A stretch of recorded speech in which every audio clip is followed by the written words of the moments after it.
Okay, welcome everybody. మొదటిగా ఒక విషయాన్ని నేను మీతో షేర్ చేసుకోవాలని తలుస్తున్నాను. అదేంటంటే, చాలాసార్లు బైబిల్లోని చాలా విషయాలు మనకు బాగా తెలిసిన విషయాలే. కానీ ఆ తెలిసిన విషయాలు అయినప్పటికీ కూడా అందులోని భావాన్ని అర్థం చేసుకోవడంలో కొంత లోపం కనిపిస్తూ ఉంటుంది. అనగా ఆ భావం అర్థం చేసుకోవడంలో డిఫరెంట్ ఒపీనియన్స్ కానీ, డిఫరెంట్ స్పీకర్స్ డిఫరెంట్ వ్యూస్ లో కానీ మాట్లాడడం జరుగుతుంటుంది. మరి దానికి కారణం ఏంటంటే, లోతుగా అధ్యయనం చేయలేకపోవడం ఒక కారణం కావచ్చు. కారణాలు ఏమైనప్పటికీ ఒకరిని ప్రశ్నించడం కాదు, కానీ మనము బైబిల్ను మాత్రమే కాకుండా బైబిల్లోని ఆ కంటెంట్ ని వాస్తవిక అర్థంతో, ద ఒరిజినల్ మీనింగ్ తో తెలుసుకోవడానికి తెలుసుకునే ప్రయత్నం చేస్తే మనము ఇతరులకు రీప్రజెంట్ చేస్తున్నప్పుడు మీనింగ్ఫుల్ గా ప్రజెంట్ చేయడానికి అవకాశం ఉంటుంది. So that is the reason Bible మనము రీరీడ్ చేస్తున్నాం. ఎందుకంటే ఆల్రెడీ మనం చాలా సార్లు బైబిల్ చదివేసాం. చాలా మనం ధ్యానం చేసిన చాలా అంశాలు కూడా ఇంత ముందు గతంలో మనం ధ్యానం చేసి ఉంటాం. So we are rereading the Bible and in its own context. We are rereading the Bible in its own context. కాబట్టి బైబిల్లోని మనము ధ్యానం చేసే విధానము సందర్భానుసారమైన ధ్యానం. సో ఇప్పుడు మనము చేస్తున్న ఈ ఆది కాండంలోని విషయాలు, గత వారం మనం సృష్టి కథనాన్ని ధ్యానం చేసాం. ఇవన్నీ కూడా ఆది కాండంలోని వృత్తాంతం అంతా కూడా మోషేకు లేకపోతే మోషే ద్వారా దేవుడు తన ప్రజలకు తెలియచేస్తున్నాడు. సో ది కాంటెక్స్ట్ ఏంటంటే సీనాయి పర్వతం. ఆడియన్స్ ఎవరంటే ఇశ్రాయేలు ప్రజలు. ద స్పీకర్ ఎవరంటే దేవుడు. ఆ జెనసిస్ కంటెంట్ మొత్తం కూడా దేవుడు మోషేకు వివరిస్తున్నాడు ఎలా జరిగింది అన్నది. ఆ నేపథ్యంలో మనం దీన్ని అర్థం చేసుకునే ప్రయత్నం చేయాలి. ఎందుకంటే ఆయన సృష్టి కథనం చేసినప్పుడు మనం లేము, మోషే కూడా లేడు చూసి రాయటానికి. అబ్రహాం గురించి రాయటానికి అబ్రహాం కాలంలో మోషే లేడు. కాబట్టి మనము ధ్యానం చేసే ఈ అంశాలన్నీ కూడా ఇట్స్ గాడ్స్ రెవల్యూషన్, దైవ ప్రత్యక్షత, దేవుడు స్వయంగా చెబుతున్న విషయం. ఎవరికి ఎప్పుడు చెప్పాడు అన్నది బైబిల్లో మనకున్న ఆధారాలు బట్టి మోషేకు చెప్పాడు, మోషే ద్వారా అనుగ్రహించబడింది. సో మోషేకు చెప్పాడంటే మోషే కాలానికి ఆ కాల పరిజ్ఞానం, the knowledge of Moses time has to be taken in to consideration. So ఆ సిచ్యుయేషన్ కానీ, ఆ సివిలైజేషన్ కానీ, అప్పుడున్న కస్టమ్స్ కానీ అవి మైండ్లో పెట్టుకొని వారికి అర్థమయ్యే రీతిలో దేవుడు మోషే ద్వారా వారికి బోధించాడు. ఈ వాస్తవాన్ని మనము జ్ఞాపకం చేసుకోవాలి. Okay, now today's topic based on second chapter of Genesis. So దీనికి పెట్టబడ్డ పేరు ఏంటంటే the formation and fall of man. The formation and the fall of man. మానవ నిర్మాణము, మానవ పతనము. మానవ నిర్మాణము, మానవ పతనం. సో ఇక్కడ 2వ అధ్యాయంలో దేవుడు ఏమని విశదపరుస్తున్నాడంటే, 2వ అధ్యాయం 4వ వచనం చూడండి. దేవుడైన యెహోవా భూమి మీద వాన కురిపించలేదు, నేలను సేద్యపరచుటకు నరుడు లేడు, అయితే ఆవిరి భూమి నుండి లేచి నేల అంతటిని తడిపెను. నేల భూమిలో నుండి ఆవిరి పైకి లేచి నేల అంతటిని తడిపింది. సో గత క్లాస్ లో నేను చెప్పాను, దేవుడు పై విశాలాన్ని వేరు చేసి ఆకాశమని అక్కడ మేఘాల్లో నీటిని పెట్టాడు, ఎందుకంటే సమస్తము నీటితో నింపబడింది. అలాగే కింద ఆ నీటిని సపరేట్ చేసి ఆరిన నేలను చేసి ఆ నేలను భూమి అన్నాడు, ఆ నీటిని సముద్రము అన్నాడు. అలాగే ప్రపంచ పటంలో 1/3 of land and 2/3 of water ఉంది. ఇంకొక మాటలో అంటే నేల అంతా కూడా, ఈ భూమండలం అంతా కూడా నీటి మీద తేలి ఆడుతుంది. నీటి మీద తేలి ఆడుతుంది. It's something like an island. కాబట్టి ఆ భూమి కింద ఉన్న నీరు భూమికి పైకి వచ్చి ఆ నేలను తడిపినట్లుగా మొదట ఇన్ఫర్మేషన్ అక్కడ కనిపిస్తుంది. ఓకే, సో రెండవ విషయాన్ని గమనిస్తే 7వ వచనం చూడండి. నేల మంటితో నరుని నిర్మించి వాని నాసికారంధ్రంలో జీవవాయువును ఉదగా నరుడు జీవ ఆత్మాయను. This speaks about the formation of Adam. మొదటి ఆదామును దేవుడు ఏ రీతిగా రూపించాడో ఆ విషయము అక్కడ తెలియచేయబడింది. ఏమనంటే నేల మంటితో నరుని నిర్మించి వాని నాసికారంధ్రంలో జీవవాయువును ఉదగా నరుడు జీవాత్మాయను. సో ఇదే విషయాన్ని మొదటి అధ్యాయం 26వ వచనంలో దేవుడు మన స్వరూపమందు మన పోలిక చొప్పున నరుని చేయుదం అంటాడు. సో ఈ 126 అదే రీతిగా 27 ఈ రెండు రెఫరెన్స్ ఆధారంగా మనం గమనించాల్సిన ఒక వాస్తవం ఏంటంటే, దేవుడు నేల మంటిని తీసుకున్నాడు తన పోలిక చొప్పున, అనగా ఆ పోలిక అనేది విజబుల్ అపీరెన్స్, బయటికి కనిపించే బాహ్య రూపము పోలిక. మన బిడ్డలు పుట్టినప్పుడు చూడటానికి వచ్చిన వాళ్ళు అచ్చం తండ్రి పోలిక తల్లి పోలిక అంటుంటారు కదండి. వారు పెద్దగా అయిన తర్వాత కూడా కొన్ని మన లక్షణాలు, కొన్ని ఫీచర్స్ కొన్ని నేర్చుకుంటూ ఉంటారు. కొన్నిసార్లు నేను కూడా 1-2 సార్లు పొరపాటు బ్యాక్ నుంచి చూసి ఆ తండ్రి కొడుకు అర్థం కాల నాకు ఒక వ్యక్తిని చూసినప్పుడు వెనక నుంచి. ఎందుకంటే ఆ కుమారుడు కూడా వెనక నుంచి చూస్తే సేమ్ తండ్రి లాగానే ఆ హెయిర్ స్టైల్ కానీ ఆ బాడీ స్ట్రక్చర్ కానీ ఉంది. సో పోలిక అంటే బయటికి కనిపించే ఒక దృశ్యం. అలాగే స్వరూపం అనగా ద ఇంటర్నల్ ఎబిలిటీ, అంతరంగిక స్వభావం. సో నేల నుంచి మనిషిని నిర్మించి ఆ నిర్మాణంలో దేవుడు తన పోలికలో నిర్మించి ఆయన తన స్వరూపాన్ని అనగా తన స్వభావాన్ని ఇస్తాడు. ఆ స్వభావాన్ని ఇచ్చి ఈ 2వ అధ్యాయంలో అతడు జీవించడానికి జీవించు ఆత్మనిస్తాడు.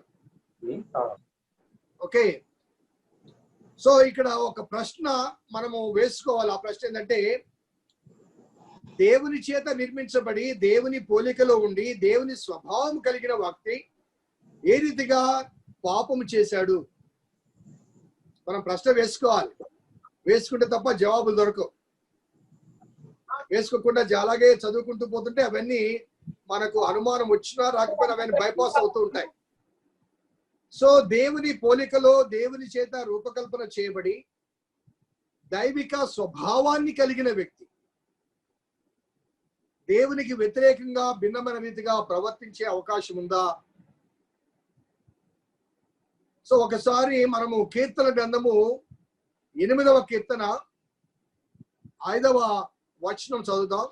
దేవుని కంటే కొంచెము తక్కువనిగా నీవు చేసి ఉన్నావు, మహిమా ప్రభావములను నీవు వానికి కిరీటముగా ధరింపచేసావు. సో పొరపాటు చేయకుండా ఉండటానికి ఆదాము దేవుడు కాదు. దేవుని పోలికలో ఉన్నా, దేవుని స్వరూపములో ఉన్నా ఆదాము దేవుడు కాదు.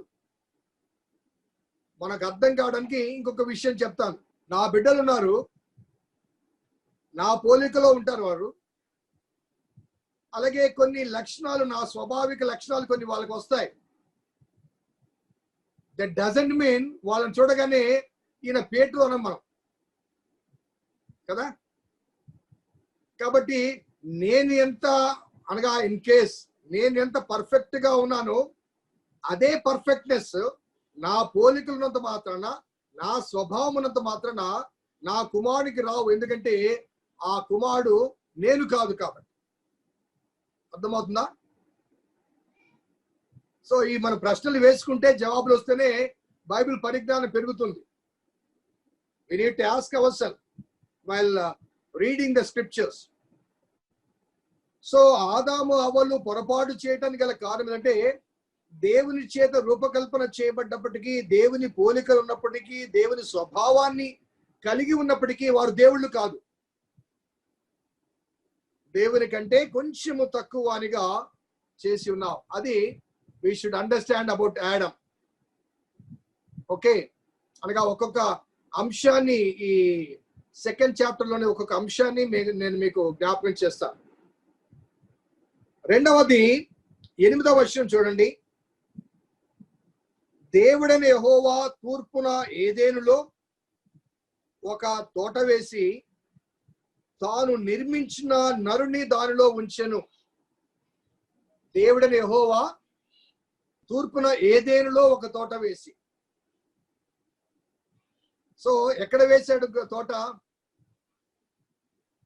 తూర్పున ఏదెనులో వేశాడు. అనగా ఏదెను అనేది ఒక లొకేషన్.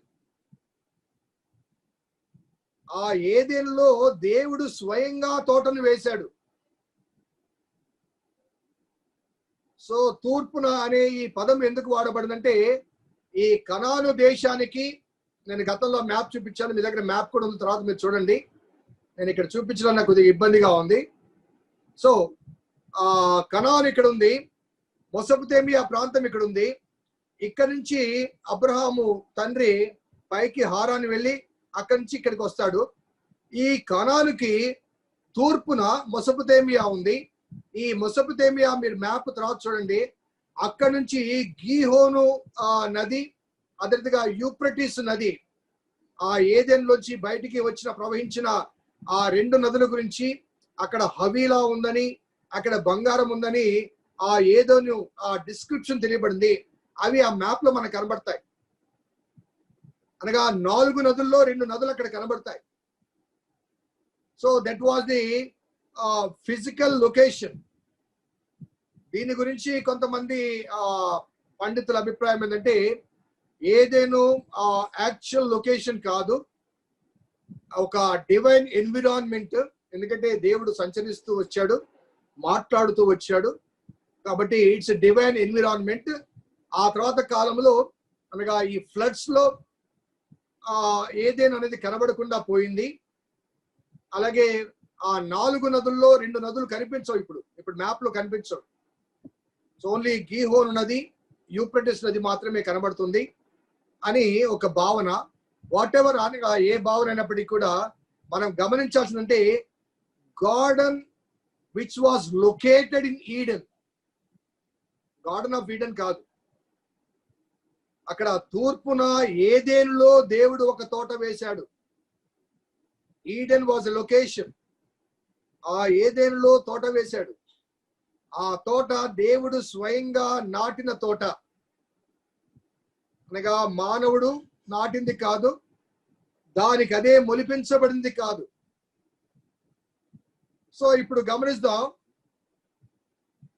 దేవుని చేత నిర్మించబడిన మానవుడు దేవుని పోలిక చొప్పున, దేవుని స్వరూపమందు దేవుడు జీవించు ఆత్మను అనుగ్రహించగా జీవించే ఆ మానవుడు దేవుని చేత నిర్మించబడినటువంటి ఏదెను వనములో ఉంచబడ్డాడు. So that was the placement. So ఏ ఎన్విరాన్మెంట్ లో ఉన్నారో ఆ ఎన్విరాన్మెంట్ లో తగిన రీతిగా మనం ప్రవర్తించాలి. ఫర్ ఎగ్జాంపుల్, ఈనాటి కాలంలో చాలా మంది సాఫ్ట్వేర్ ఇంజనీర్స్ వారు హైటెక్ సిటీ లాంటి ప్రాంతాల్లో ఆఫీసులకు వెళ్ళి అక్కడ పనిచేస్తారు. సో వారి షిఫ్ట్ ప్రకారం వెళ్ళి పనిచేస్తారు. ఈ కరోనా వల్ల వారికి వర్క్ ఫ్రమ్ హోమ్ ఇచ్చారు చాలా మందికి. ఓకే, సో ఈ వర్క్ ఫ్రమ్ హోమ్ కలిగిన వారు ఆఫీస్లో ఏ రీతిగా పనిచేస్తున్నారో అదే రీతిగా ఇక్కడ పనిచేస్తారా? కదండి. Because the situation is different, the placement was different. అక్కడ కంపల్సరీగా ఆ సాఫ్ట్వేర్ తనకి విధిని నిర్వర్తించడానికి ఆ చైర్ లో ఆ టేబుల్ దగ్గర కూర్చొని తన పనిపాటు చేసుకుంటూ ఉండాలి. అదే వేరే ఇంటికాడ అనుకోండి, ఇంకా మిగతా డొమెస్టిక్ రెస్పాన్సిబిలిటీస్ కానీ అవి కానీ ఇవి కానీ, పిల్లోడు ఏడుస్తున్నాడు, పాల పీక లేదు, ఆ కూరగాయలు లేవు, లేకపోతే గరిటె తిప్పడము ఏవో ఉంటాయి కదా. సో డివైన్ ఎన్విరాన్మెంట్, గాడ్ దేవుని చేత రూపకల్పన చేయబడిన ఆ ఏదైనా వనములు, దేవుని చేత నిర్మించబడిన ఆ ఆదాము డైలీ దేవునితో సహవాసం చేస్తుండగా దేవునికి ఒక భావన కలిగింది. అదేంటంటే, నరుడు ఒంటరిగా ఉండటం మంచిది కాదు, వానికి సాటి అయిన సహాయిని వాని కొరకు చేయుదము అనగా, గాడ్ వాస్ ప్రొవైడింగ్ ఎవ్రీథింగ్. అనగా ఆ ఏదైనా వనములో ఆదాము సుఖంగా పని చేయటానికి, జీవించడానికి, ఆ జీవనాన్ని సంపాదించుకోవటానికి మరి ఆదామునకు తోడు కూడా ఇచ్చాడు. అది తర్వాత విషయం, ఆ విషయంలోకి తర్వాత వెళ్దాం. అలాగే 9th వర్స్ మనం చూస్తే అక్కడ, మరియు దేవుడని యెహోవా చూపునకు రమ్యమైనది, ఆహారమునకు మంచిదునైన ప్రతి వృక్షమును. మొదటిది ఏంటండి? చూపునకు రమ్యమైనది, ఆహారమునకు మంచిది అయిన ప్రతి వృక్షమును ఆ ఏదెను వనములో నాటాడు. రెండవది, ఆ తోట మధ్యను జీవ వృక్షమును నాటాడు. మూడవది, మంచి చెడ్డల తెలివినిచ్చు వృక్షమును నేల నుండి మొలిపించెను. అర్థమవుతుందండి? అక్కడ చూపునకు రమ్యమైంది, ఆహారానికి మంచిదైన ప్రతి వృక్షాన్ని, అనగా అతని ఆహారానికి అవసరమైనవన్నీ కూడా సృజించాడు అక్కడ. అలాగే అతను చిరకాలము జీవించడానికి జీవవృక్ష ఫలాన్ని కూడా ఇచ్చాడు. వాటితో పాటుగా తనకు అవసరమైన జ్ఞానం అనుగ్రహించే ఆ ఫలాన్ని ఇచ్చే చెట్టునిచ్చి, ఇది మాత్రం నీకొద్దు అన్నాడు, తింటే చనిపోతావు అన్నాడు. సో అక్కడ నీవు తినదినమున నిశ్చయముగా చచ్చదు అనే మాట, అది హీబ్రూ భాషలో ఏముందంటే, you will surely doom to die. Doom to die, surely die కాదు కానీ doom to die. Doom to die అంటే నీవు certainly death will be there, need not be immediate. వెంటనే కాదు, నీవు ఆ వనములో జీవవృక్ష ఫలాలు తింటూ నిరంతరము జీవించే స్థితిలో నీవున్నావు. కానీ నా మాట వినకుండా ఆ పండు తింటే ఒకనాటికి నువ్వు చనిపోతావు. So that was the reason. ఇక్కడ ఆదామునకు ఆప్షన్స్ ఇచ్చాడు దేవుడు. ఒకటి, ఆహారానికి మంచి ఫలాలు ఇచ్చాడు, జీవవృక్ష ఫలం ఇచ్చాడు. అదే రీతిగా అక్కడ జ్ఞానం ఇచ్చే ఫలాన్ని, మంచి చెడులో జ్ఞానం ఇచ్చే ఫలాన్ని పెట్టి, అది మాత్రము దాని చోలికి వెళ్ళవద్దు అన్నాడు. సో ఇక్కడ మనం మొదటిగా ఆలోచించింది, ఆదామును ఎలా నిర్మించాడు, ఏదైనా వనాన్ని ఎలా నిర్మించాడు, ఆ ఏదైనా వనంలో ఏమేమి ఉంచాడు, అలాగే ఆదామునకు తోడుగా ఒక స్త్రీని ఇచ్చాడు. సో అది ఒక అందమైన ఆశీర్వాదకరమైన ఎన్విరాన్మెంట్, దేవుడు కోరిన ఆశించిన ఒక ఆశీర్వాదకరమైన జీవిత అనుభవాలతో కూడా, మరణమే లేని ఆ జీవిత అనుభవాలతో కూడిన ఆ location. It is something like A Paradise of those days. So అక్కడ మరొక క్యారెక్టర్ అనుకోకుండా ఆ గార్డెన్ లో ప్రవేశిస్తుంది. ఎవరు ఆ క్యారెక్టర్ అండి? Okay, very good. సో ఇక్కడ మనము కొంత కాంటెక్స్ట్ జ్ఞాపకం చేసుకోవాలి. we have to go back to the context of the Moses and his people. ఎందుకు దేవుడు సర్పమును అక్కడ ఎగ్జాంపుల్ గా చూపించాడు? సర్పము శోధించింది, సర్పము మాట వినడం ద్వారా అవిధేయత వ్యక్తపరిచాడు. అనగా ఇంక ఏ జంతువు గురించి అక్కడ రాయబడలా, సర్పమే. కానీ అక్కడ సాతానుని కానీ అపవాదని కానీ అక్కడ రాయబడ, తర్వాత వాక్య భాగంలో తర్వాత ఇంటర్ప్రిటేషన్స్ లో పౌలు మొదలకి వారు చెప్తారు. కానీ ఇక్కడ ఈ కాంటెక్స్ట్ లో సాతాన్ అనే మాట వాడబడలేదు. ఓకే, ఎందుకు వాడబడలేదంటే మోషే కాలంలో ఇశ్రాయేలు జనాంగానికి సాతాను తెలియదు, కానీ సర్పం తెలుసు. ఆ సర్పం ఎలా తెలుసు అంటే 430 సంవత్సరాలు వారు ఐగుప్తులో ఉన్నారు, ఐగుప్తు దాస్యంలో ఉన్నారు. ఐగుప్తీయులకు వారు బహుదేవతారాధికులు. వారికి ఉన్న దేవతల్లో ప్రధానమైన దేవత సర్పం. ఓకే, సో ఐగుప్తులో 430 సంవత్సరాలు ఉన్నప్పటికీ ఆ కాలంలో దైవ ప్రత్యక్షత అనగా నిజమైన దేవుని ప్రత్యక్షత వారికి లేదు. కాబట్టి ఇశ్రాయేలు జనాంగము మరి బహుశా ఈ స్థానిక ప్రభావానికి లోనై ఐగుప్తులతో కూడా కలిసి ఆ విగ్రహారాధికులుగా కొన్నిసార్లు వారితో కలిసి పండుగల్లో కానీ వాటిలో వీటిలో పొందుతూ ఉంటారు.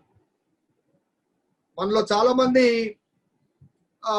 క్రైస్తవులం అయినప్పటికీ మన చుట్టుపక్కల వాళ్ళు దీపావళికి ముట్టించి అంటిస్తుంటే మనం కూడా కాకర పువ్వొత్తులు క్రాకర్స్ తీసుకొచ్చి మనం కూడా వెలిగిస్తాం కదా.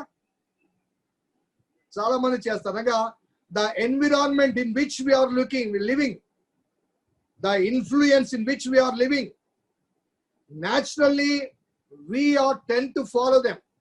మనము వారిని వెంబడించే అవకాశాలు ఉన్నాయి. కాబట్టి ఐగుప్తీయులు ఆరాధించే ప్రధానమైన దేవత పాము. ఆ సర్పము యొక్క పేరు అనగా ఆ సర్ప దేవత యొక్క పేరు ఏంటంటే, నేను స్పెల్లింగ్ చెప్తాను, రాసుకోండి. NEHEBKAU. NEHEBKAU. నెహెబ్కా. సో ఈ దేవుణ్ణి ఎందుకు ఆరాధిస్తారు అంటే, అనగా ఐగుప్తీయులు వారి యొక్క భావన ఏంటంటే, తమ ప్రియులు చనిపోయిన తర్వాత ఆ చనిపోయిన వారి ఆత్మలను ఈ పాము ఆహారంగా భుజిస్తుందట. చనిపోయిన వారి ఆత్మలను ఈ పాము ఆహారంగా భుజిస్తుందట. ఈ పాముకు ఆహారం లేదనుకోండి, ఏం చేస్తుంది?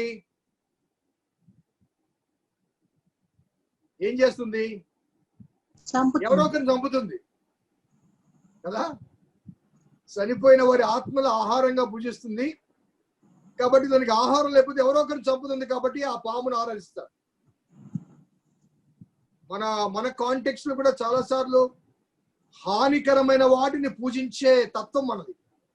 భారతీయ సామాజిక స్థితిగతుల మధ్య ఏదైతే హానికరమో ఆ హానికరమైన దాన్ని పూజించే అనుభవాలు లేకపోతే ఆ ఆలోచన విధానం మనకుంది. సో ఎంత మాత్రమే కాకుండా ఈ ఐగుప్తీయులు చనిపోయిన వారిని అనగా ఈ రాజులైన వారు, లేకపోతే వారి ఆ మత ప్రధానుడైన వారు, ఐగుప్తు మంత్రజ్ఞులు అయిన వారు చనిపోయిన తర్వాత వారు ఏం చేసేవారంటే వారి బాడీని ప్రిజర్వ్ చేసి పిరమిడ్స్ నిర్మిస్తారు. మనకు తెలుసు, ఈ మధ్య కాలంలో పేపర్లో కూడా మనం చూస్తున్నాం, కొన్ని కాఫిన్స్ దొరికాయని, 52 కాఫిన్స్ దొరికి అవి ఓపెన్ చేశారని, అవి ఇప్పటికి కూడా అవి లోపల చెక్కు చెదరకుండా ఉన్నాయని.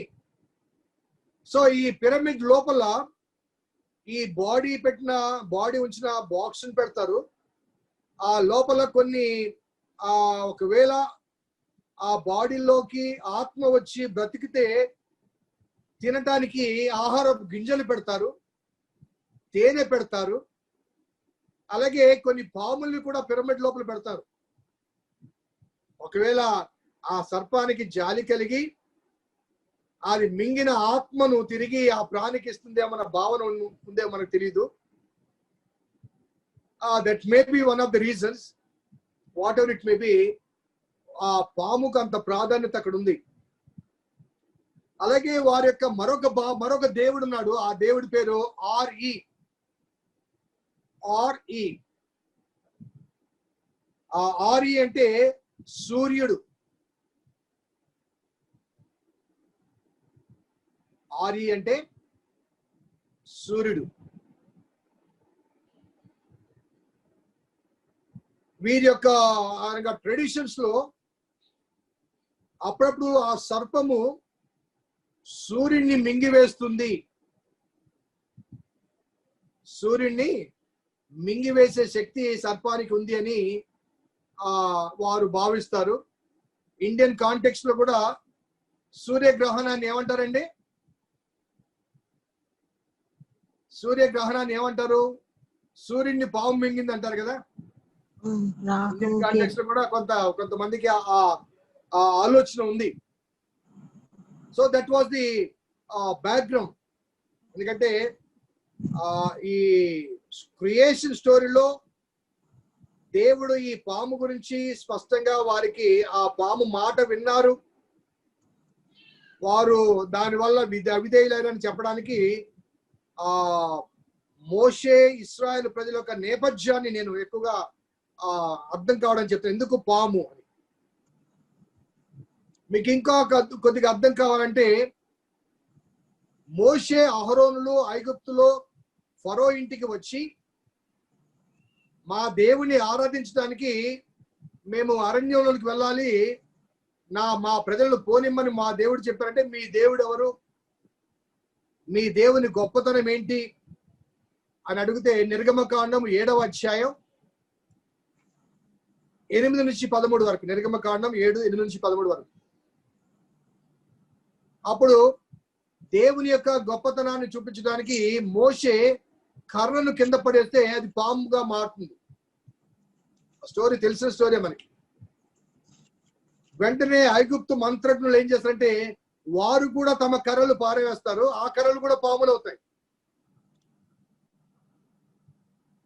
సో ఇక్కడ ఆ మోషే పడవేసిన ఆ కర్ర పాముగా మారి ఆ పాము ఐగుప్తు మంత్రంగులు పడవేసినటువంటి ఆ పాములను మింగుతుంది. ఆ స్టోరీ అక్కడ రాయబడింది. నిర్గమకాండం 7వ అధ్యాయము 8 నుంచి 13 వరకు. సో అక్కడ స్పష్టంగా the superior power of God అనేది కనిపిస్తుంది. అలాగే వారి ప్రయాణంలో సంఖ్యాకాండం 21వ అధ్యాయం, సంఖ్యాకాండం 21వ అధ్యాయం 4 నుంచి 9 వరకు వాక్య భాగాల్లో ఇశ్రాయేలు తిరుగుబాటు చేసి మోషే మీద తిరుగుబాటు చేసి పాపం చేస్తే దేవుడు కొన్ని పాములను అనుమతిస్తాడు. ఆ పాములు వచ్చి వారిని కాటేస్తాయి. అప్పుడు వాళ్ళందరూ వచ్చి పశ్చాత్తాపంతో మోషేను మాట్లాడితే మోషే మరలా ప్రార్థన చేస్తే అక్కడ ఒక ఇత్తడి సర్పాన్ని తన కర్రకు చుట్టింప చేసి చూపిస్తాడు. ఆ సర్పం వైపు చూచిన వారందరూ కూడా బ్రతుకుతారు. సో ఇక్కడ మనం వేసుకోవాల్సిన ప్రశ్న ఏంటంటే, ఐగుప్తీయులు ఆరాధించే ప్రధానమైన దేవుడు గాని దేవత గాని సర్పమైనప్పుడు ఈ సంఖ్యాకాండంలో ఇత్తడి సర్పాన్ని ఎందుకు చూపించాడు దేవుడు కదా? అసలు సర్పాలు ఎందుకు కాటేశాయి? సో ఈ ప్రశ్నలు మనము ముందుగా అనలైజ్ చేసుకుని ఆ తర్వాత గార్డెన్లోకి మళ్ళీ వెళ్దాం, తోటలోకి, ఏదేన్లో. సో ఇశ్రాయేలు జనాంగము దేవుని ప్రొటెక్షన్ లో వారు వెళ్తున్నారు, దేవుని కాపుదల కింద. దేవుడు వారికి కాపరిగా ఉన్నాడు, వారు నడిపిస్తూ ఉన్నాడు. అరణ్యములో న్యాచురల్ గా అరణ్యములో మనుష్య సంచారం ఉండదు కాబట్టి క్రూర మృగాలు కానీ సర్పాలు కానీ న్యాచురల్ గా సంచరిస్తూనే ఉంటాయి. కానీ ఈ ప్రజలను ఆ సర్పాలు కానీ క్రూర మృగాలు కానీ హాని చేయకుండా దేవుని కాపుదల్లో వారు ప్రయాణం చేస్తున్నారు. God was protecting them. ఎప్పుడైతే వారు అవిధేయులయ్యారో గాడ్స్ ప్రొటెక్షన్ తీసేసాడు ఆయన. సో అల్టిమేట్లీ దేవుని కాపుదల లేనప్పుడు అరణ్య జీవులు అనేటువంటి ఆ పాములు వచ్చి వారిని కొట్టడం కానీ కాటు వేయడం కానీ చంపడం కానీ మొదలుపెట్టాయి. సో తిరిగి మోషేకు వారు విజ్ఞాపన చేసినప్పుడు ఆయన ఆ కర్రను, మోషే కర్రకు చుట్టూగా ఈ బ్రాంజ్ సర్పెంట్ దాని వైపు చూడమంటాడు. అది ఆనాటి ప్రజలకు అర్థం కాలేదు, కానీ అనగా అది ఆనాడు వారు చూశారు, బ్రతికారు. దాని గురించి ఆనాడు ఎవరు ప్రశ్న వేసి ఉండలేదు, అందుకే దాని గురించి జవాబు అప్పుడు ఇవ్వలేదు. కానీ యేసయ్య జవాబు ఇస్తాడు. యోహాను సువార్త 3వ అధ్యాయం 15వ వచనం. యోహాను సువార్త 3వ అధ్యాయం 15వ వచనం. అరణ్యములో మోషే సర్పమును ఏ రీతిగా పైకెత్తెనో, ఆ ఇత్తడి సర్పమును ఏ రీతిగా పైకెత్తెనో ఆ రీతిగా మనిషి కుమారుడు కూడా పైకెత్తబడవలను. ఉందా మాట? ఉందా అక్కడ బైబిల్లో? ఓకే. సో ఈ రెండు అనగా మోషే సాదృశ్యాన్ని యేసుప్రభు వారు చెప్పడానికి గల కారణం ఏంటంటే, ఆ సర్పము అనేది అపవాదికి సూచన. ఆ సర్పము మాట విన్న వాళ్ళు చనిపోతారు, కానీ ఆ అవిధేయత ద్వారా కలిగిన ఆ పాపాన్ని యేసుక్రీస్తు వారు సిలువలో మోస్తున్నాడు కాబట్టి, ఆ సిలువలో ఆయన పాపం ఎరుగని ఆయన పాపముగా చేయబడ్డాడు కాబట్టి, ఆ సిలువలో యేసుప్రభు వారు ఆ ఇత్తడి సర్పం వలె లేపబడ్డప్పుడు ఆయన వైపు చూచి విశ్వసించిన వారు రక్షించబడతారు. So the salvation aspect which was manifested in Jesus Christ was portrayed in the period of Moses. అందుకే యేసుప్రభు వారు ఇక్కడ దానికి తగిన ఎక్స్ప్లెనేషన్ ఇవ్వడం జరిగింది. అనగా పాము అనగానే, సర్పం అనగానే పాపాన్ని ఇచ్చేసినాం. ఆ పాపము మోస్తూ పాపముగా చేయబడి సిలువలో తన ప్రాణాన్ని త్యాగం చేశాడు. సో ఇటువంటి అనగా సర్పారాధికుల మధ్య 430 సంవత్సరాలు జీవించిన ఈ ప్రజలు నిజదేవుని గురించిన పరిపూర్ణమైన ఎరుక వారికి లేదు కాబట్టి, యెహోవా దేవుని గురించి పరిపూర్ణంగా వారికి తెలియదు కాబట్టి, కేవలము వారు ఆ ఎర్ర సముద్రం బయటికి దాటినప్పుడు ఆ కొన్ని అనుభవాలు మాత్రమే వారికి ఉన్నాయి. అయినప్పటికీ సనిగారు వారు.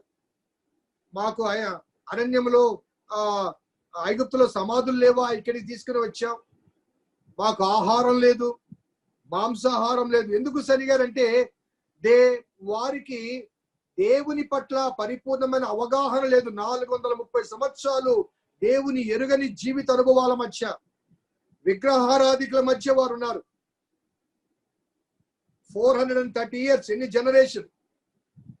70 మందిగా వెళ్ళాడు యాకోబు అక్కడికి. 6 లక్షల కాల్బలముగా డెవలప్ అయ్యారు. దేవుని గురించి ఎరుక వారికి లేదు, దైవ ప్రత్యక్షత లేదు. మోషేకు ఆ మండుచున్న పొద దగ్గర కనిపించేంత వరకు నిజ దేవుని గురించిన వారికి అవగాహన లేదు. Only experience they could have is the parting of the Red Sea. కాబట్టి వారు తిరిగి కనాన్లో ప్రవేశించినా కానీ ఐగుప్తు దేవుళ్ళు దేవతలను తమ దేవుళ్ళుగా తమ దేవతలుగా ఎక్కడ తిరిగి వారు ఇంకాపరేట్ చేసుకుంటారేమో భావనతో ఆ సర్పమును అక్కడ చూపించడం జరుగుతుంది. ఏదైనా వనములో మొదటి పతనానికి గల కారణము సర్పం మాట వారు విన్నారు. ఓ ఇశ్రాయేలు జనాంగమా, మీరు కూడా ఆనాడు ఆదాము అవ్వల వలె ఐగుప్తులోని సర్ప దేవతారాధన వైపు మీరు తిరగకుండా నిజ దేవుని మాటలు వినండి అనే ఒక సందేశం ఇవ్వడానికి ఆ ఏదైనా వన వృత్తాంతాన్ని మోషే ద్వారా ఇశ్రాయేలు జనాంగానికి తెలియచేస్తాడు. Why serpent? Okay, so now come to the trees.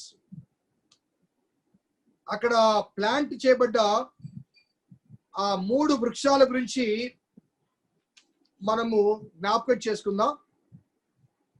అక్కడ ఒకటి చూపునకు రమ్యమైంది, ఆహారములకు మంచిదైన ప్రతి వృక్ష ఫలమును, 8th verse.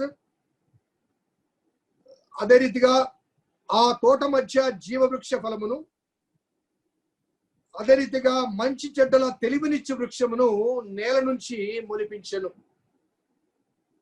ఇక్కడ చాలా మందికి వచ్చే ప్రశ్న, ఇందాక చెప్పాను కదా, ధైర్యంగా ప్రశ్నలు వేయం మనం, ఎందుకంటే వి టెండ్ టు బిలీవ్ ఎవ్రీథింగ్. ఇక్కడ ఒక ప్రశ్న ఏంటంటే, దేవుడు ఆ మంచి చెడ్డల తెలివినిచ్చు వృక్షాన్ని ఏదైనా వనంలో ఎందుకు పెట్టాలి, వారు ఎందుకు తినాలి, మనకెందుకు ఈ స్థితి రావాలి? ఆ చెట్టు అక్కడ పెట్టకుంటే పోయేది కదా. అర్థమవుతుందా? మనం అడగం, భయం మనకి. కానీ in God's creation everything has its own meaning. భావయుక్తంగా దేవుడు సమస్తాన్ని చేశాడు. ఏది కూడా ఇష్టం లేని రీతిగా చేసింది కాదు, లేకపోతే ఒక పర్పస్ లేకుండా చేసింది కాదు. ఎందుకంటే సమస్త సృష్టిని చేస్తున్నప్పుడు అది మంచిది, అది మంచిది, అది మంచిది, మంచిది అని చెప్పుకుంటూ వచ్చాడు. సో ఆ తోటలో వేయబడ్డ 3 రకాల వృక్షాల ఆహారానికి మంచిది, రమ్యమైనది, ఆ చూపునకు రమ్యమైనది, ఆహారం మంచిదన్న వృక్ష ఫలాలు, ఇవన్నీ నువ్వు తినమంటాడు. తోట మధ్యలో ఉన్న జీవవృక్ష ఫలాన్ని తినమంటాడు. ఆ మంచి చెడ్డలా తెలివిచ్చే ఆ వృక్ష ఫలాన్ని మాత్రము నువ్వు తినొద్దు అంటాడు. వై? సో ఇక్కడ ఒక వాస్తవం ఏంటంటే, in the very image and likeness of God, and Adam was given a freedom, స్వేచ్ఛనిచ్చాడు. కాబట్టి ఆ తోటలో 99% of the fruit, including the fruit of life, you can eat and enjoy, except 1%. అర్థమవుతుందండి? 99% you can eat and enjoy. Adam and Eve had given the freedom. So ఆ ఒక్కటి మాత్రం వదిలిపెట్టు అన్నాడు. ఎందుకు వదిలిపెట్టమన్నాడో మరలా చెప్తాను. ఓకే, సో ఇక్కడ మనము ఇది అర్థం చేసుకోవడానికి ఒక విషయం ఏంటంటే, ఆదాము అవ్వలు అనగా కొంతమంది భావన ఏంటంటే, తినవద్దని చెప్పి ఆదాముకు చెప్పాడు, అప్పుడు అవ్వలేదు కదా. ఎందుకంటే 2వ అధ్యాయంలో 9వ వచనంలో 8వ వచనంలో ఏదైనా వనాన్ని సృజించి ఈ ఫలాలను ఇచ్చి నువ్వు తినంటాడు, ఈ పండు తినొద్దని చెప్తాడు. అప్పటికి అవ్వలేదు పాపం. 18th verse నుంచి అవ్వ గురించిన ఇవి వస్తాయి. 22, 23, 24, 25లో అవ్వ వస్తుంది. కాబట్టి అవ్వకు తెలియదండి ఆదామునకు చెప్పిన విషయం, అందుకే అవ్వగారు తిన్నారు. అని కొంతమంది కొన్ని రీతిలుగా వాదిస్తూ ఉంటారు. బట్ స్టోరీ ఏంటంటే 3వ అధ్యాయంలో సర్పము అవ్వ దగ్గరికి వచ్చి, ఇది నిజమా, ఈ వృక్ష ఫలాల్లో దేనైనా తినకూడదని దేవుడు చెప్పాడా అంటే అవేమంటుంది, ఆ మంచి చెడ్డల తెలివిచ్చు ఫలము తినొద్దని చెప్పాడు, తింటే చచ్చిపోతాడని చెప్పాడు అని అవ్వ అంటుంది. అంటే అవ్వకి ఎవరు చెప్పారు? ఆదాం చెప్పింటాడు కదా. సో అవ్వకు తెలుసు తినకూడదని. అవ్వ ఇగ్నోరెంట్ కాదండి. ఆదాముకు చెప్పాడు, అవ్వకు చెప్పలేదు కాబట్టి అవ్వ తిన్నదని ఒక స్త్రీవాదత్వం వచ్చింది, ఫెమినిస్ట్ థియాలజీలో వచ్చింది అది. కానీ ఆదాము తప్పనిసరిగా అవ్వకు చెప్పింటాడు కాబట్టి అవ్వ ఆ జవాబు సర్పానికి చెప్పింది, తినొద్దని చెప్పాడు అని చెప్పి.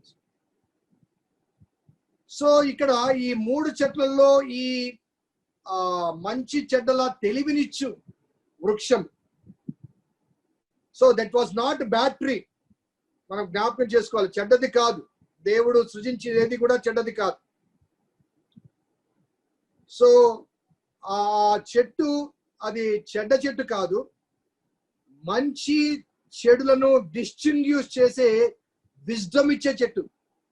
మంచి ఏంటో చెడేంటో తెలియచేసే జ్ఞానం ఇచ్చు చెట్టు అది. సో దేవుడు ఆ వృక్ష ఫలాన్ని ఫలమిచ్చు వృక్షాన్ని అక్కడ పెట్టి, అది మాత్రం అనగా మంచి చెడ్డలు అనేది డిస్టింగ్యూష్ చేయడం అనేది, ఇప్పుడు నీకొద్దు, నేను నీకు ఏది మంచి కావాలో ఏది చెడు కావాలో నేను చూసుకుంటాను, ఇదిగో 99% నీకు మంచిగా పెట్టాను కదా, వీటితో సాటిస్ఫై కా అని చెప్పాడు దేవుడు. నేను మరలా దానికి ఇంకా ఎక్స్ప్లెనేషన్ ఇస్తున్నాను. మన నేటి విందుల్లో బఫే సిస్టమ్ ఉంటుంది. ఓకే, దాదాపు 60-70 రకాలైన భోజనాలు పెడతారు. ఆ 60-70 రకాలైన భోజనాలు అక్కడ సిద్ధం చేసి పెడతారు. పెట్టినప్పుడు మనము ఆ ప్లేట్ పట్టుకొని వెళ్ళి చూసుకుంటూ వెళ్తాం. అన్ని తినాలు అనిపిస్తాయి, అన్ని చాలా ఎర్రగా లేకపోతే మసాలా వాసనతో అన్ని తినాలు అనిపిస్తాయి. కానీ అక్కడికి వెళ్ళగానే ప్లేట్ పట్టుకోగానే మనకు డాక్టర్ ఏం చెప్పాడో జ్ఞాపకం వస్తుంది. నేను షుగర్ పేషెంట్ అయితే స్వీట్ల జోలికి పోవద్దు అంటాడు, బీపీ పేషెంట్ అయితే ఉప్పు ఎక్కువ ఉన్నదాన్ని తినొద్దు అంటాడు, గ్యాస్ట్రైటిస్ అనుకోండి పులుపు తినొద్దు అంటాడు. సో వైద్యుడు డాక్టర్ చెప్తాడు. సో అక్కడ అన్ని ఉన్నప్పటికీ కూడా నాకు ఏది ఆహారానికి మంచిదో అదే భుజించాలి. లేదు అక్కడ పెట్టినవన్నీ నేను భుజిస్తానంటే ఏమవుతుంది? చచ్చిపోతాం. అదే కదండి, షుగర్ ఎక్కువైతే చచ్చిపోతాం, బీపీ ఎక్కువైతే చచ్చిపోతాం కదా. సో కాబట్టి నాకు ఏది కావాలో, నా ఆరోగ్యానికి ఏది కావాలో అది నేను తీసుకోవాలి. అలాగని అక్కడ విందు ఏర్పాటు చేసిన వాళ్ళని, ఏంటయ్యా నేను రాత్రుల్లో నేను పులకలు తింటాను, పప్పే తింటాను, మరి పులకలు పప్పులు పెట్టకుండా ఇవన్నీ ఎందుకు పెట్టాను అని శోధించడానికా అని విందు యజమాని అడుగుతామా? అడగలేం కదా. సో విందు యజమాని ఎందుకు పెట్టాడు? He has a purpose. అవి నాకు పడవు కాబట్టి నాకు ఏది ఆరోగ్యమో అది మాత్రమే నేను తీసుకోవాలి, నాకు ఏది హానికరమో అది వదిలిపెట్టాలి. ఓకే, ఆ తర్వాత ఇంకొక విషయం చెప్తా. మనము అదే బఫేకి వెళ్తున్నప్పుడు చిన్న బిడ్డల తల్లులు ఉంటారు, పాలు తాగే ఆ బిడ్డలను చంకలో ఎత్తుకుంటారు. ఆ చంకలో ఒక పిల్లవాడిని ఎత్తుకొని ఇంకో ప్లేట్ ఇట్లా పట్టుకొని వాడు వడ్డించేది తీసుకుంటూ పోతుంటారు. ఈ లోపల వడ్డించేవాడు ఒకడు ఏం చేశాడంటే చికెన్ లెగ్ వేసాడు. ఎగ్జాంపుల్ చెప్తున్నానండి, ఎప్పుడు జరిగింది పాస్టర్ గారు, ఎవరి పెళ్ళిని అడగొద్దున్నాను. ఓకే, చికెన్ లెగ్ పీస్ ఆ ప్లేట్ లో వేశాడు. ఆమె ఏం చేసిందంటే ఇంకొక డిష్ దగ్గరికి వెళ్ళి అక్కడ వడ్డించుకుంటుంటే ఈ చంకలో ఉన్న పిల్లవాడు ఏం చేశాడంటే చేయి చాపి ఆ లెగ్ పీస్ పట్టుకున్నాడు. తల్లి చూడలా, నోట్లో పెట్టుకున్నాడు. ఒక మాంసం పీస్ లోపలికి వెళ్ళిపోయింది. ఏమవుతుంది? ఏమవుతుంది? బిడ్డ చచ్చిపోతుంది. ఎందుకంటే పాలు తాగే వయసు, ఘన పదార్థాలు తినగలిగిన వయసు కాదు. సో కాబట్టి ఆ తోట లోపల ఆ చెట్టును ఎందుకు ఉంచి అన్నదానికి దేవునికి ఒక ప్రణాళిక ఉంది. బహుశా దేవుడు వారు శారీరకంగా ఎదిగారు, కానీ మనసు మానసికంగా ఇంకా దేవుని స్వాధీనంలో ఉన్నారు. వారు మనసు చిన్న బిడ్డల మనస్తత్వం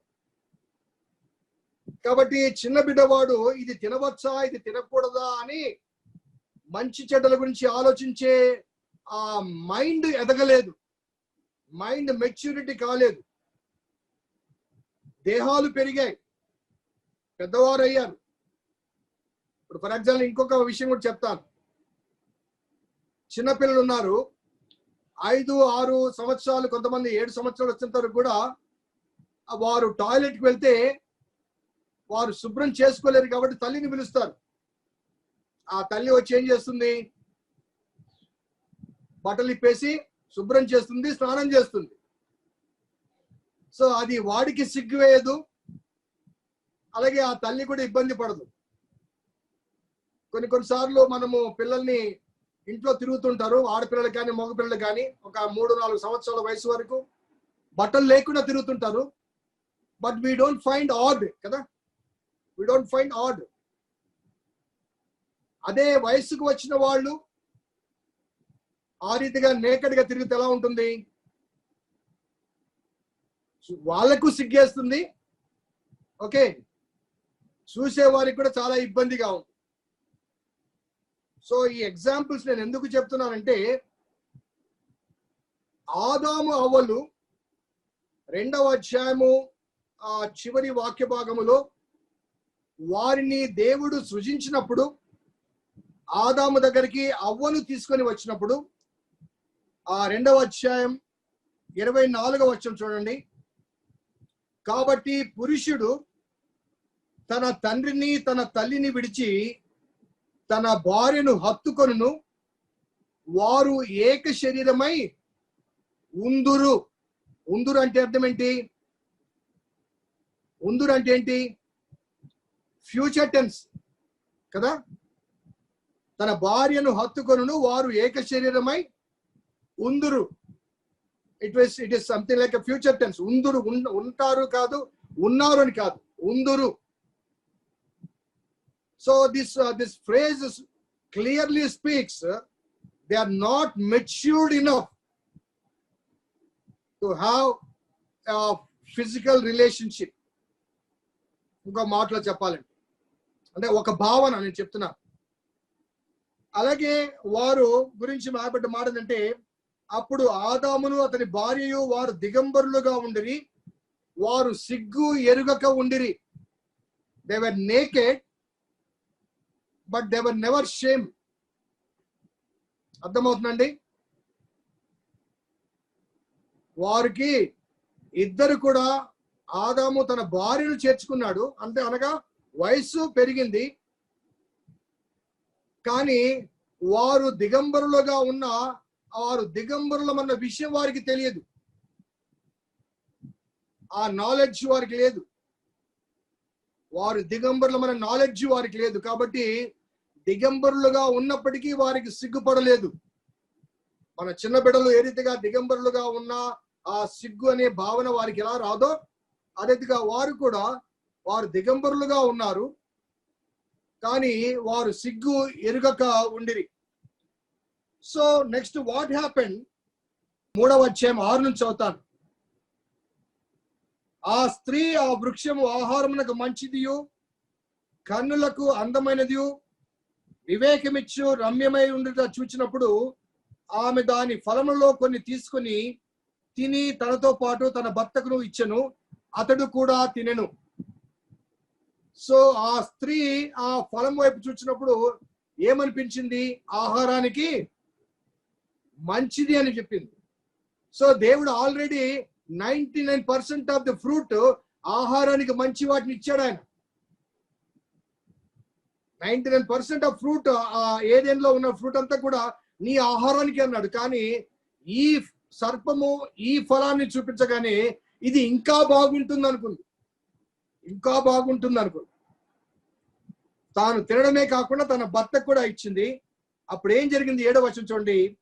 అప్పుడు వారిద్దరి కన్నులు తెరవబడెను, వారు తాము దిగంబరులమని తెలుసుకునేది, అంజురపు ఆకులు కుట్టి తమకు కచ్చడములు చేసుకునేది. యెహోవా స్వరము విన్నప్పుడు చెట్ల చాటుకు వెళ్ళిపోయారు. సో దేవుడు ఆదామునకు హవ్వను ఇచ్చినప్పుడు దిగంబరులుగా ఉన్నారు, కానీ సిగ్గుపడలేదు. ఈ పండు తిన్నారు, అప్పుడు కూడా దిగంబరులుగా ఉన్నారు, కానీ సిగ్గుపడ్డారు. అంటే అర్థం ఏంటి? వారి కన్నులు తెరవబడ్డాయి.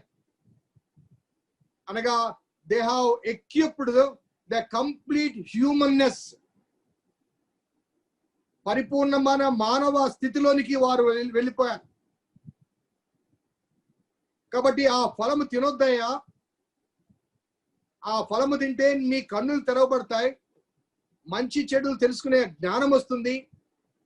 కాబట్టి ఆ ఆ సమయం వరకు నువ్వు ఆగాలి అన్నది బహుశా దేవుని ఉద్దేశం కావచ్చు.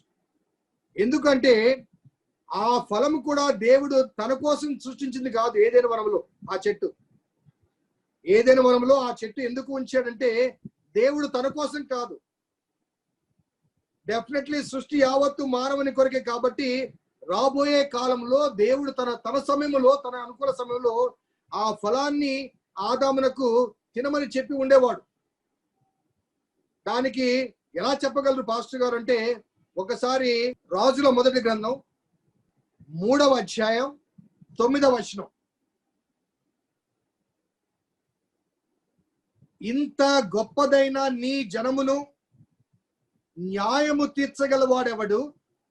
కాబట్టి నేను మంచి చెడ్డలు వివేచించి నీ జనులకు న్యాయము తీర్చినట్లు నీ దాసుడైన నాకు వివేకము గల హృదయము దయచేయము. సొలొమోను చేసిన ఈ మనవి ప్రభువునకు అనుకూలమాయను. ఏమడిగాడండి? ఏ ఫలము ద్వారా అయితే మంచి చెడ్డలు వివేచించే జ్ఞానం వస్తుందని, ఆ ఫలాన్ని ఏ ఫలమైతే ఆదామును తినవద్దని చెప్పాడో, అదే మంచి చెడ్డలు వివేచించే జ్ఞానాన్ని సొలొమోను అడిగినప్పుడు దేవుడు సొలొమోనుకి ఇచ్చాడు. ఇవ్వడమే కాకుండా ఏమన్నాడు? ఆ సొలొమోను చేసిన ఆ మనవి దేవునికి అనుకూలముగా ఉన్నది. అనగా that request was acceptable to God. ఆదాము అవ్వలను ఆ జ్ఞానం వద్దన్నాడు, సొలొమోను అడగకుండానే ఆ జ్ఞానం ఇచ్చాడు. ఎందుకు ఇచ్చాడు చెప్పండి? సో సొలొమోనుకు ఆ సమయంలో అది అవసరం. సొలొమోనుకు ఆ సమయంలో ఆ జ్ఞానం అవసరం. ఆదాము అవ్వలు ఆ జ్ఞానం పొందే ఆ స్థితికి వారు ఇంకా ఎదగలేదు, ఇంకా దేవుని స్వాధీనంలోనే ఉన్నారు. వారు their mind was not matured enough to grasp what is good and what is bad. ఒక చంటి బిడ్డ తల్లి కూరగాయలు కోస్తున్నప్పుడు ఆ కూరగాయల కత్తిని పట్టుకోవడానికి చంటి బిడ్డ ప్రయత్నం చేస్తే ఆ తల్లి కత్తి కావాలి నానా తీసుకో అంటుందా? ఇవ్వదు కదా. ఎందుకంటే ఆ చంటి బిడ్డకు ఆ కత్తి కోసుకుంటుందని తెలియదు. ఒక 10-15 సంవత్సరాలు వచ్చిన తర్వాత అదే తల్లి పిలిచి నానా ఈ ఉల్లిపాయలు కోసి పెట్టరా అంటుంది. అర్థమవుతుందా? సో ఆ మంచి చెడ్డల తెలివి ఇచ్చే ఆ వృక్ష ఫలము కూడా దేవుడు సృజించింది యావత్తు కూడా మనిషి కోసకే, including that one. But that was not the time for Adam and Eve to have it. But whereas same wisdom was given to Solomon. మీకు ఇంకో విచిత్రం ఏంటంటే సొలొమోను అంత జ్ఞానాన్ని పొంది కూడా భ్రష్టుడయ్యాడు. మీకు ఆ స్టోరీ క్లుప్తంగా చెప్తాను, ఇప్పుడు టైం లేదు కాబట్టి నేను అక్కడికి వెళ్ళడం లేదు. 7 సంవత్సరాలు దేవాలయం కడతాడు కదా. ఆ దేవాలయ నిర్మాణం కొరకు ఏం చేస్తాడంటే చాలా మంది రాజులు వచ్చి తమ కుమార్తెలను తనకి రాణులుగా ఇస్తారు, కానుకలు ఇస్తారు. ఆ కానుకల చేత దేవాలయాన్ని 7 సంవత్సరాలు నిర్మిస్తాడు. ఆ తర్వాత ఆయన ఏం చేస్తాడంటే అదే దేవాలయం రూపములో తన భార్యలకు మందిరాలు నిర్మిస్తాడు. ఆ మందిరాలు నిర్మించడానికి సొలొమోనుకు పట్టిన కాలము 13 సంవత్సరాలు. దేవుని మందిరాన్ని 7 సంవత్సరాలు కడతాడు. తన భార్యలకు 13 సంవత్సరాలు కడతాడు. దేంతో కడతాడు? దేవాలయానికి కట్టడానికి వచ్చినటువంటి వస్తు సామగ్రిని కొంత సపరేట్ చేసి ఆ సొమ్ముతో కడతాడు. కాబట్టి విలాసవంతమైన జీవితం, మంచి చెడ్డల వివేకమిచ్చే జ్ఞానాన్ని కావాలని అడిగి కూడా మంచి కన్నా చెడుని ఎక్కువగా స్వాగతించాడు. అర్థమవుతుందండి? So why God has forbidden ఆదాము అవ్వల జీవితాల్లో. ఈ మాట నేను ఎందుకు ఎక్కువ స్ట్రెస్ చేస్తానంటే, even in our own days, in our own life, God knows what is good, what is bad to you and to me. God knows what is good and what is bad to you and to me. అలా కాకుండా దేవుని చిత్తాన్ని కనుగొనకుండా, దేవుని మీద ఆధారపడకుండా సొంత ప్రయత్నాలు చేసి మనకు అనగా ముందుగానే వాటిని పొందడానికి ప్రయత్నం చేస్తే తద్వారా కలిగేది మనకు సుఖం కాదు, సంతోషం కాదు, దుఃఖమే, విచారమే. 10 సంవత్సరాల వాడికి సైకిల్ ఇస్తాం, స్కూటర్ ఇవ్వము. అలాగే 12, 13 సంవత్సరాల వాడికి కావాలంటే 14, 15 సంవత్సరాల స్కూటర్ ఇస్తాం, కారు ఇవ్వము కదండి. చిన్నప్పుడే కారు కావాలనుకోండి, ఏమవుతుంది? తద్వారా కలిగే ప్రమాదము, తద్వారా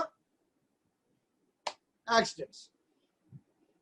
సో మనము హ్యూమన్ పేరెంట్స్ అయినప్పటికీ కూడా మన ఇంట్లో ఉన్న వస్తువులు అనగా తండ్రి వాడుకునే వెహికల్స్ కానీ, తండ్రి వాడుకునే ఎక్విప్మెంట్స్ కానీ ఏ రీతిగా బిడ్డలకు ఇవ్వరో, తల్లి వాడే వంట సామాగ్రి ఉపయోగించడానికి బిడ్డలకు ఎలాగ అనుమతించరో, అదే రీతిగా పరలోకపు తండ్రికి కూడా మనల్ని తగిన కాలములో, తన కాలములో మనకి ఏమి కావాలో అందించడానికి తీసుకొని పెడతాడు.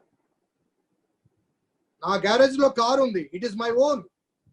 That doesn't mean my son will go and drive కదండి. కాబట్టి నా ఇంట్లో కారు ఉన్నప్పటికీ కూడా నా కుమారుడు దాన్ని నడపగలిగిన వయసు వచ్చినప్పుడు న్యాచురల్ గా నేనే కీసిచ్చి, అరే కారు షెడ్ లో పెట్టు అంటాను. సో కారు చెడ్డది కాదు, సో చెట్టు చెడ్డది కాదు. కానీ ఆ సమయంలో దేవుడు ఇది సమయము కాదు అనగా సమయానుసారమైన జ్ఞానాన్ని దేవుడు మనకి ఇవ్వటానికి అది ఆ వృక్షాన్ని అక్కడ ఉంచి. ఎట్ ద సేమ్ టైం ఇంకొక ఎగ్జాంపుల్ కూడా నేను చెప్తాను. అందరం పెద్దవాళ్ళం కాబట్టి ఆ ఎగ్జాంపుల్, మన వివాహ వయస్సు పురుషులకైతే 21 సంవత్సరాలు, మరి బాలికలకైతే 18 సంవత్సరాలు దాటాలి. ఇక కొన్నిసార్లు 20, 25, 26, 30 వరకు కూడా వెళ్తున్నారు. సో ఎందుకు 12, 14 సంవత్సరాల వయసులో పెళ్లిళ్ళు చేయరు చెప్పండి? Their body is not physically matured or physically constituted. వారి శరీరము ఆ స్థితి కొరకు పరిపూర్ణంగా ఎదగలేదు కాబట్టి a boy or girl has to wait for the day ఆ వయసు వచ్చేంత వరకు. కాబట్టి ఫర్బిడెన్ ఫ్రూట్ అని మనం మాట్లాడుకుంటుంటాం. సో దేవుడు ఏది కూడా మనకు నిరుపయోగమైనది ఇవ్వలేదు, కానీ ఏ సమయానికి ఏది ఇవ్వాలో ఆయనకు తెలుసు. కాబట్టి ముందుగానే తొందరపడి దాని కొరకు వెంపర్లాడి తద్వారా ఆ ఫలాన్ని వారు తీసుకున్నారు. దానికి కారణం ఏంటంటే సర్పము శోధించింది, సర్పము మాట విన్నారు కాబట్టి వారు పాపములో పడ్డారు. ఓ ఇశ్రాయేలు జనాంగమా, ఐగుప్తులోంచి మీరు వచ్చారు, ఐగుప్తు దాస్యంలోంచి వచ్చారు, ఐగుప్తు దేవుళ్ళను దేవతలను మీరు చూశారు. మీలో కొంతమంది పూజించి కూడా ఉండవచ్చు. మీరు నా మాట విని బయటికి వచ్చారు, కనాన్లో ప్రవేశించబోతున్నారు. దయచేసి సర్పం మాట వినబాకండి, వింటే పాపములో పడిపోతారు. So that was the context in which God was giving a message through Moses to the people of Israel.